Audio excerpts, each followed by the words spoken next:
Hey, welcome. Peter Cook here, one of the co-founders of Pure Bookkeeping. Very glad to have you here wherever you are in the world. I hope you're having a fabulous time at the Successful Bookkeeper Summit. And that's exactly what we're going to talk about in this session. We're going to have a conversation and do a little bit of work around what a successful bookkeeping business looks like for you, because your successful bookkeeping business is very different from Debbie's, from what mine would be, or from anyone else. It's obviously what does success look like on your terms. And I think mostly we don't spend enough time actually thinking about this and getting clear in our head, what is it that I'm aiming for? What's the game that I'm playing? What does success look like? So that's what we're going to look at. Let me just open up my slides. There we go. And let me find myself again. There I am. Very good. So here we are talking about your successful bookkeeping business and why me? Why am I here talking to you about this? What qualifies me to have a conversation about what you want in your bookkeeping business? So for this story, we have to go back in time a little bit, all the way back to when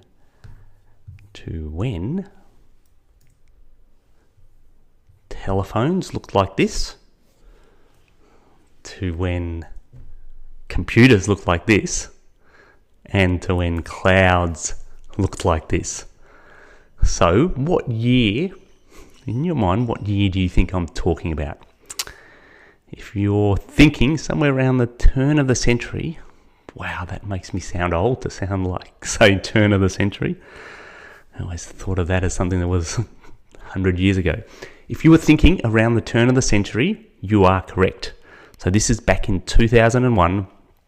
I was a freshly minted business coach, just left the corporate world, and I met Debbie Roberts. So there we are. I'm looking a little bit younger, have a little bit more hair back then, and Debbie was running her bookkeeping business.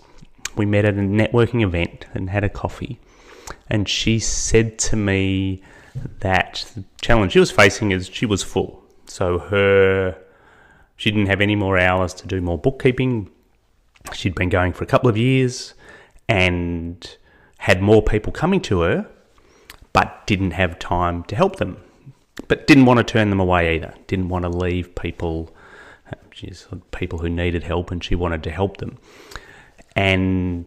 But she didn't know how she could grow a business and didn't know how she could trust somebody else to look after her clients. She'd been cleaning up messes left behind by more average bookkeepers and didn't want that in her business. And so that was the challenge that she had in her business. And I said, in that initial coffee, I said, if you could take what's in your head, the way you do bookkeeping, put that on paper, write that as a process or as a system, and then give that to another bookkeeper and say, this is how we do the bookkeeping in this business. Do you think you could then trust somebody else to run your business? And it was a bit of a turning point for both of us, that conversation, because Debbie said, maybe let's try it.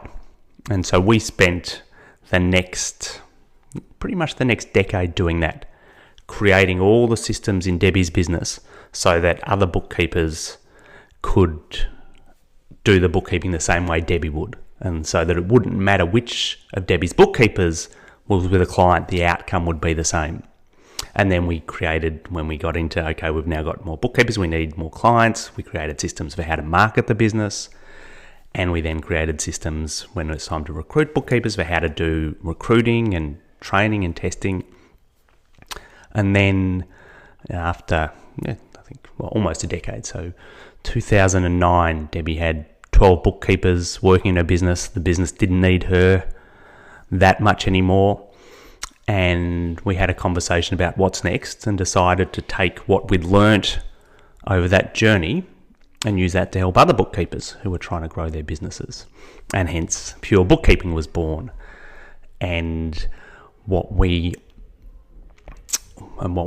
came up with for our mission, what we were going to do in the world, was transform the bookkeeping industry by helping great bookkeepers grow their businesses. And another way of saying that is helping people like you create a successful business, whatever that means for you. And we've been doing that now for coming up to 12 years. We've started in Australia, also now obviously in North America, and over that time we've worked with thousands of bookkeepers doing this, helping bookkeepers grow their businesses, helping them avoid some of the mistakes we've made, and helping create systems to run a business. We also got invited by Michael Gerber, probably the most successful small business author in the world ever, author of the original E-Myth, to write the E-Myth Bookkeeper with him, which was a huge honour. And so we've done that a few years ago as well. And that's kind of the same lessons in that book about how do you grow a bookkeeping business. And then so that's why it's me having this conversation with you. I've been working in this industry for a couple of decades now, and I'm very, very interested in this conversation. Is what's success look like for you? What is it that you want? Which is obviously very different for what anybody else. This is very unique to you. And for me, when I do have this kind of conversation with a bookkeeper or with anybody in a business, the success of what your successful business looks like has to sit within a context of your successful life. So grab, if you have pen and paper out, I'm going to do the same. Let me just grab my bit of paper and let's see if this works.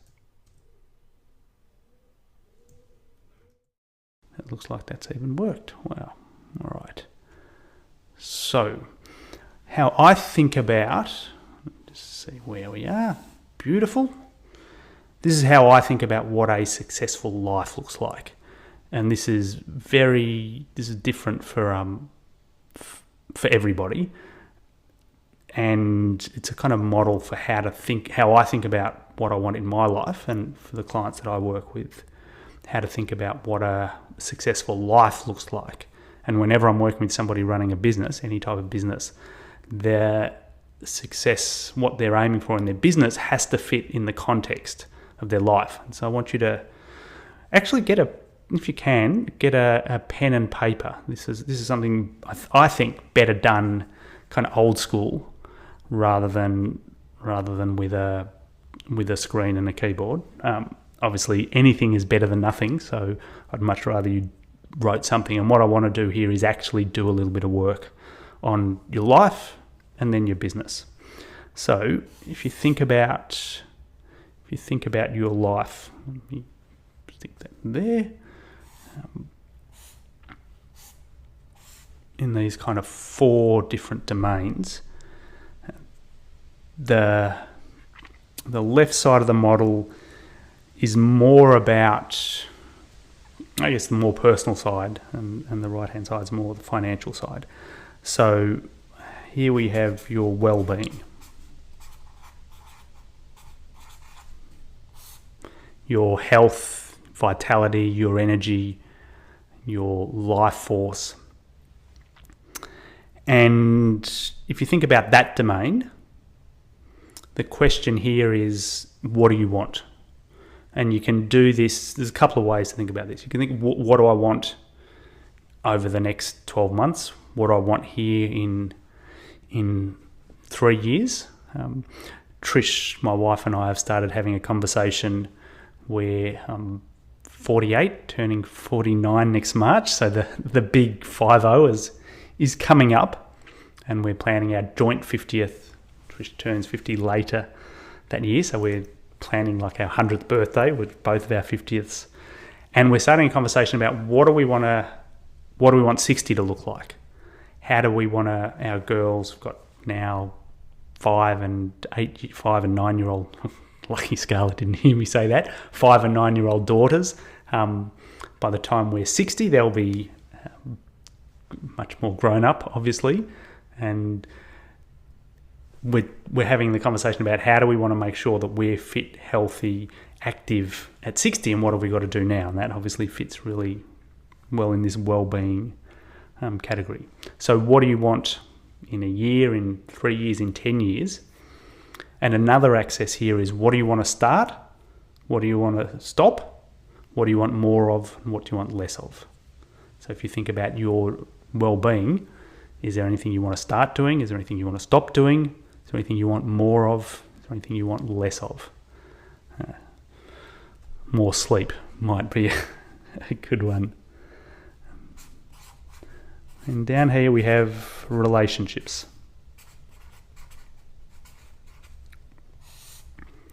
So this, for me, this is my primary relationship with Trish, with my 2 girls, then beyond that, my broader family, my friends, my clients, and what's the quality of connection that I want? What do I want? If I put my attention there, what do I want that to look like? One of the risks with business, and particularly startup and business in a growth phase, is we can put all our attention into the business at the expense of well-being and relationships, which is actually the things we're doing this for.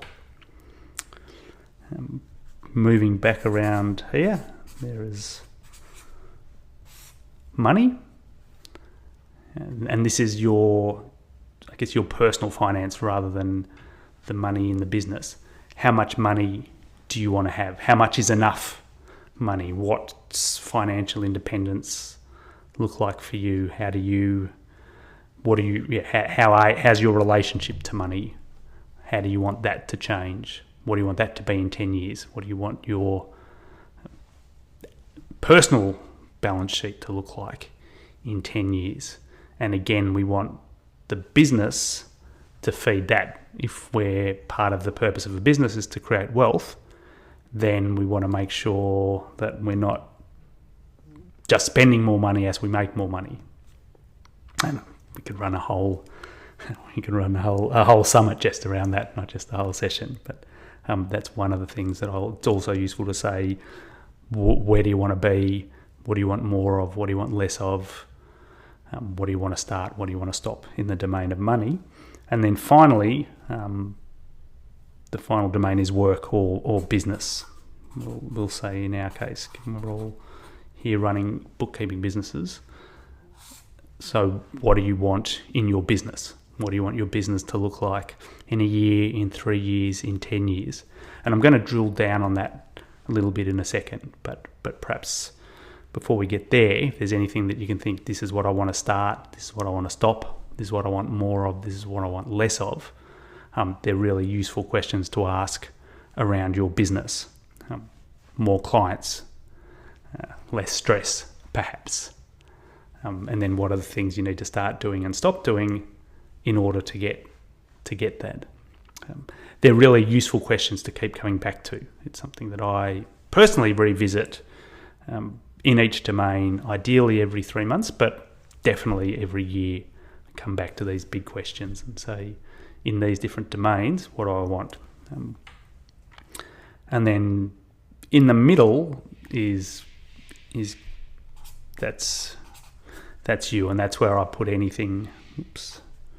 Anything like your spirituality or your own, anything that's kind of more personal that doesn't fit into any of the others. So my meditation practice sits here. It connects to all of them, but I put that in the middle, and I have goals around that as well. So there's my model for what I think of for an extraordinary life, for a life that's, by extraordinary, I'm not talking about an awesome, amazing, Facebook-worthy life, but a life that is an ordinary, like literally an extraordinary life. And it's how I like to, and then that's the context of, I think, it's a mistake to think about what you want in your business without thinking about what do you want for your whole life. And a successful business at the expense of everything else is obviously flawed. We want a successful business to contribute to the whole picture. And obviously we can see how these are all interrelated, that it's very hard to be successful in your business if you don't have energy, if you're not well. It's hard to be making money if the business is not working. If your primary relationships aren't working, that will impact everything else. So there's our extraordinary life model, and that's what we're going to use for the context of what you want in your business.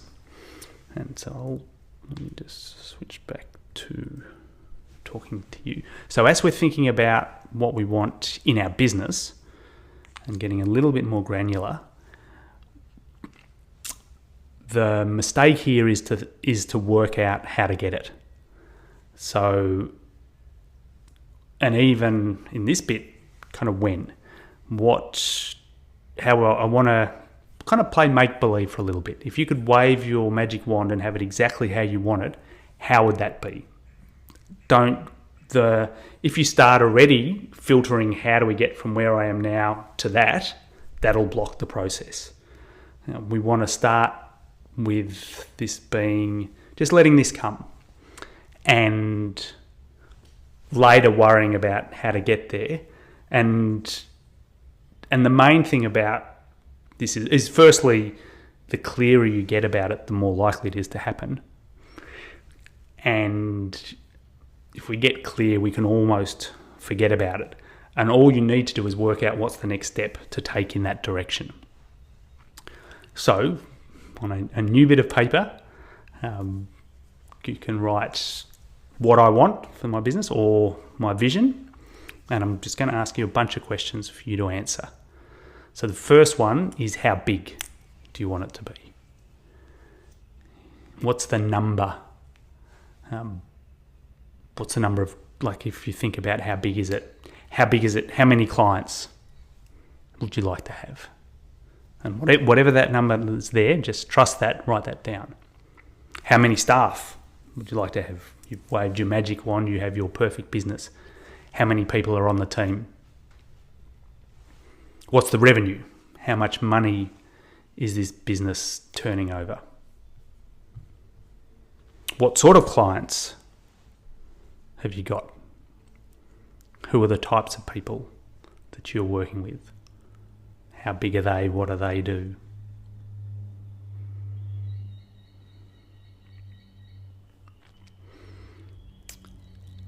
How does the business feel? If you kind of tap into the energy of this business that you've waved your magic wand, your ideal business, what's the feeling of the business? And how do you feel? Is it calm? Is it exciting?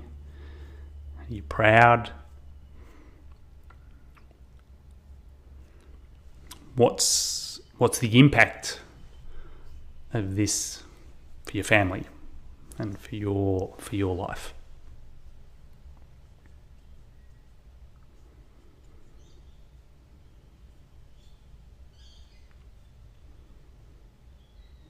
How many weeks off do you get a year? So how many weeks, 52 weeks in a year? How many weeks are you working? How many weeks are you not working? And again, we're not thinking about the practicalities. We're thinking about what's your perfect business look like. And how many hours, the weeks you are working, how many hours a week is that? And you can even get down to which hours, what days, how that looks.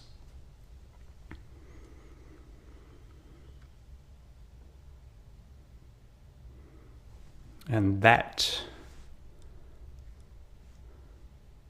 then what else would you like to say? Like, if you're describing this vision, if you're actually telling me about it, your perfect business, what else would you say about it? And the invitation then is to make that the game that you're playing. In business, you are playing a game. You're going for something, and it's just that most of us in business are playing a game where we're not clear about what the game is. We're saying, I want to grow, I want to get bigger, I want more clients, I want more money, but it's just this vague direction that we say, this is the way that I want the graph to look, rather than being really clear of, I know this is exactly how I want it to look. Let me create that. The other cool thing about doing this is that no one's going to check. So I'm not going to knock on your door in 5 years and say, all right, here's the vision. How did you go? Is it a pass or a fail? It's something that we can keep evolving. And I'll tell you another little secret about your vision is the point of it is not for when we get there. The point of it is for how it has you feel now. So it's the future that you're living into, and that'll kind of suck you forward. But once it's done, it should feel kind of good. And if it feels impossible, then we need to tone it down a bit. If it feels a little bit flat, we need to ramp it up a bit, and we can tweak it. But the gauge for it is not what I think about it, what anyone else thinks about it, or even if we get there, the gauge for it is, how does this feel now? And it's something that we can keep adjusting as we go along. So thank you for engaging in that. Let's have a look on what the journey to that kind of business looks like in a bookkeeping business context, and then what are some of the mistakes we want to avoid along the way. Back to our slides, and I've disappeared again. There I am. So I've been working in business, doing this kind of thing for over 20 years, my whole professional career. I've been a business consultant, then been a business coach. I've started lots of businesses, failed at a few, done a master's of business, written a handful of books about business, founded a business school. And when it comes to creating a successful business, I think there are two keys. The first one is what's going on between your ears. It's kind of a lot of what this conversation that we're having is about. Is how do you think about your business? And stopping long enough, kind of like we're starting to do now, to actually work out what do you want. I think there's 3 big challenges we all face when we're doing this kind of work and thinking about business, and business is the opportunity to overcome these. I think we all have a voice in our head that says, I'm not good enough, to a greater or lesser extent, and you have your own flavour of that, as I do, but we do have this voice, I think universally, that says I'm not good enough. We have another voice that says I don't deserve this, and we're all a little bit dysfunctional around money. Everybody, again, to a greater or lesser extent, is a little bit nuts around money. And to create a successful business, we have to kind of deal with ourselves and come and get over all of that, or at least work with all of that. And I love this quote from Jim Rohn, who says, work harder on yourself than on your job, but we could say than on your business. And I think that's definitely something I encourage, is you work on your business and get out of your business enough to work on your business, but also work on your own mindset and your own psychology. Second thing, that's the second key to a successful business in a bookkeeping business or any business, is systems. This was the conversation I had with Debbie right at the start, was if you want to have a successful business, we need to create great systems in your business. And systems are what takes it from being just you to a business that other people can be part of. So how I think about systems in a business is a little bit like, I use the metaphor of an aeroplane. So my brother-in-law is an Emirates pilot, and that's not him there, but I'm actually blocking whoever that is. There we go, that's better. So yeah, my brother-in-law Vincho, he flies a plane for Emirates. This picture here is a 747. So these are two Emirates pilots in a 747, and which is the plane that Vincho is a captain of. He used to fly an A380, and then when he worked in a different airline, when he started working for Emirates, he got trained to fly a 747. So that process is he comes in already knowing how to fly a plane. So obviously, if you're a commercial pilot, you have thousands of hours flying a plane, the same way you know how to do bookkeeping. So you can put him in any small plane and he knows how to fly it. He knows how to take off, he knows how to land, he knows how to navigate, he knows how to fly a plane. But he doesn't know how to fly an A380. This is you can see it's a very complicated, a 747. And so he goes on this training program and they give him the manual. And the manual says, here is exactly how you take off, land, do a pre-flight check, etc. So all the things that you've got to know how to do to fly the plane is in the manual. And you do the training course, you learn the manual. And then the other thing you have is a bunch of checklists, because you don't want to have to remember everything every time. But you also don't have to learn it all. So you have the procedure that says this is exactly what you need to do before taking off. And then you have a checklist, like the pre-flight checklist that says before you take off, here are the 20 steps. Make sure there's fuel. And on the checklist, it just says make sure the fuel's full, or whatever it is. In the procedure, it says how to do that, but the checklist is just to make sure you remember every step. And so when you're creating the systems for your business, and when you have a new bookkeeper who's coming in, you want to say, here's the manual, here's how we do it, here's the exact detailed process, and then here's the checklist that we tick off every time we do a job, and that gets sent back in. So that's how I think about systems in a bookkeeping business, and there are the two keys I think that are for a successful business is mindset and systems. So I want to talk now about the journey that we go on towards a successful business, and then some of the challenges that we face. So I'm going to go back to my pad, turn over the page, and if we think about your business in terms of profit, can you see that profit? Yes, you can. There we go. And I'm going to put that line there. And this line is leverage. So in your business, you have profit, how much money, there we go. Excuse my handwriting, how much money you're taking home, and leverage. And in a bookkeeping business, that's typically other bookkeepers in your team. And there are 4 stages that we're going to go through as we're growing our bookkeeping business. Firstly, we're in the startup phase.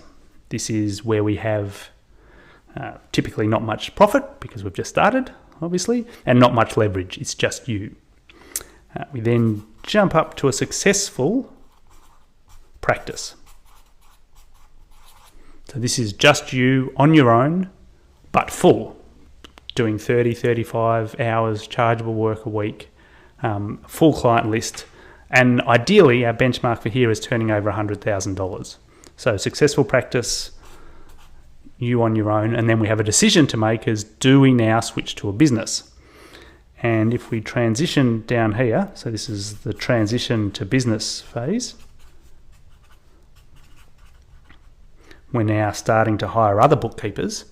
And the interesting thing about this bit is you can see what we expect to happen is put on other people and make more money. But what actually happens is in this transition phase, we're making less money. So we're working harder. We have other people on the team, but but we're actually doing less of our own chargeable work. We're paying the other bookkeepers and making less profit in this initial phase. And then obviously where we're aiming for is the successful business phase. So benchmark here is turning over 300,000 to $1 million plus, a team of bookkeepers, an asset that you can sell, and 150 to 400,000 plus that you end up with. So that's the journey that we see bookkeepers that we work with on, and it's really useful to know where you are on this journey and to know where it is you're aiming for. So if your vision was with a team, then this is where we want to end up. And with that context, let's talk about what are some of the mistakes that we see. First mistake we see is being a bookkeeper, not a business owner. So this is subtle but really, really significant. So there is very different being the technician in a bookkeeping business to being the owner of a bookkeeping business. And there's a challenge here of being an experienced bookkeeper. What you know is bookkeeping, what you've been trained in is bookkeeping, what you have experience in is bookkeeping. And now suddenly you have this whole business, and bookkeeping is just 1/7 of what you do. So we're a leader, we're a manager, we've got marketing, we've got sales, we've got HR, we've got admin and bookkeeping. But when you're doing the whole thing, that's different. And it's a different mindset, and even more importantly, it's a different identity. So if you think of yourself as a business owner, it's how you behave, what you think about, what you do is very different than if you think of yourself as a bookkeeper. A business owner is somebody who is building something that has value that could possibly be sold one day. And is somebody who is engaged in all the different elements of running a business. And there's one little hack that I like just to start this off. And that is, what do you do if you're at a dinner party or at a barbecue and somebody says, what do you do? What's your answer? And for most of us, the answer is, I'm a bookkeeper. And what I recommend, what I'd like you to do is tweak that slightly and change that from I'm a bookkeeper to I run a bookkeeping business. And it's only a few extra words, but it feels very different. And it starts to train and every time you do that, you're training your subconscious and your unconscious that that's who you are. And then you'll start to live into that. So that's the first mistake, is being a bookkeeper, not a business owner. And that's the hack, is when someone says, what do you do? Say, I run a bookkeeping business. Mistake number 2. So if you're running a business, if you're running a bookkeeping business, then the question is, well, what business are you in? And the mistake is to think you're in the business of doing bookkeeping. You're actually in the business of empowering business owners around their finances. You do bookkeeping in order to do that, but that's not what clients pay for. Well, that's, if you want to charge properly, that's not what they're paying for. So in the same way that you're trained in bookkeeping, not all of running a business, it's the same with your clients. They're trained, they're experienced generally in what they do, what the business does, not everything. And the other disadvantage your clients have is they're not trained in finance either. So they're even further on the back foot. So most business owners, most small business owners, are running a business looking at their bank account, and if we're lucky, what's at the bottom of the P&L. But without understanding the implications of that, without understanding what an accrual profit and loss means compared to a cash flow, without having any kind of forecasting, and generally being disempowered around their finances.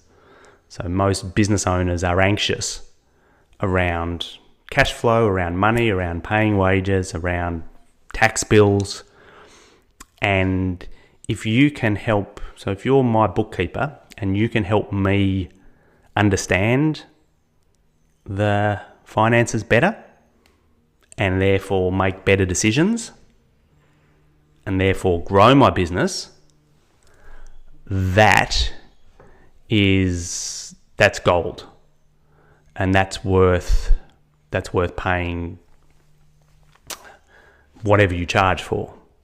If, on the other hand, what you do is just the bookkeeping, of course you need to do accurate bookkeeping to do all of that, but if what you're selling me is you do bookkeeping, you keep me compliant, you help me do my tax, that's a commodity, and I can find anyone to do that. And so to grow a successful bookkeeping business, you want to be in the business of empowering business owners around their finances, and you want to be selling that and not working with people, not having clients who don't want that. So that's the second mistake. Third mistake, which we've covered a little bit, is not having a vision for your business. And lots of people, we talked a little bit about, don't have a vision because they're worried about what happens if we don't get there. And as I talked about, that's not the point of the vision. The point of the vision is how it has you feel now. That's our test for the vision. But we want to do the work for creating it, and we want to do the work for revisiting it each year. What a vision does is that it pulls you into that future, and not creating it means it's a little bit rudderless. You're not a little bit directionless. You might have this idea of, okay, I want to grow, but not being clear about where you're going is another very common mistake. And it's bookkeeping businesses and all businesses. That's normal, but we don't want normal. We want extraordinary. We want successful. And the fourth mistake is not doing enough, and perhaps that's generous for some of us, is not doing any marketing. What the marketing that Debbie did when we first started working together was doing a good job and hoping clients showed up, which worked.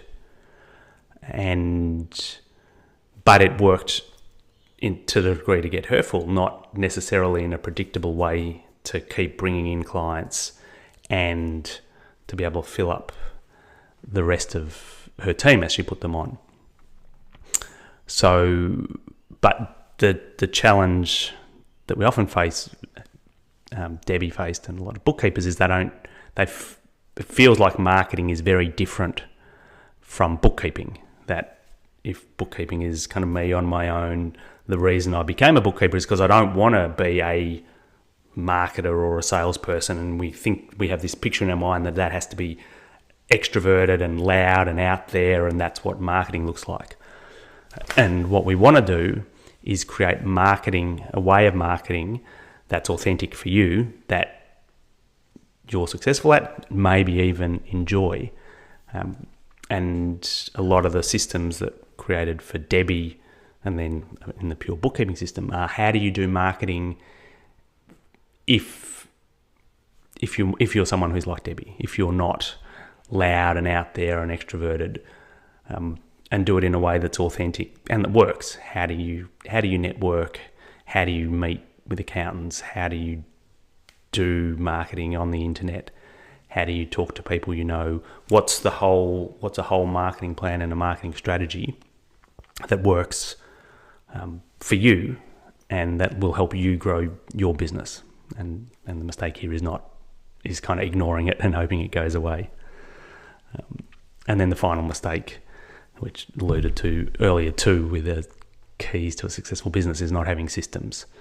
So if you grow your business without systems in place and you put on other bookkeepers and you don't have processes for them to follow, you end up,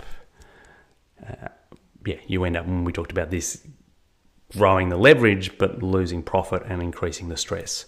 So systems are absolutely critical to having a team that runs the business without you and creating predictable experiences and repeatable experiences for your clients, regardless of who in the business is doing it, and the critical piece for creating a business that you can sell. And I had the pleasure a couple of years back of interviewing James Clear, who wrote this book. It says there it sold 1 million copies. It's now past 2 million since that one was printed. So it's one of the most successful books ever about habits and systems. And the quote here, and one of the keywords I love, is that you do not rise to the level of your goals, you fall to the level of your systems. And I kind of love this because it talks to the idea we've been talking about of having a vision, but then the systems are the kind of your baseline. And the better the systems are, the better the baseline is, the better the business is. So that is us. We have had a fabulous conversation. I think so anyway. I hope this has been useful for you. We've talked about what your successful business looks like, what are the keys to getting there, and what are some of the challenges that you might face along the way. I hope for you this has been the start of a conversation, not the end, that this is something that you continue to think about and work on, and wish you all the best for your successful bookkeeping business.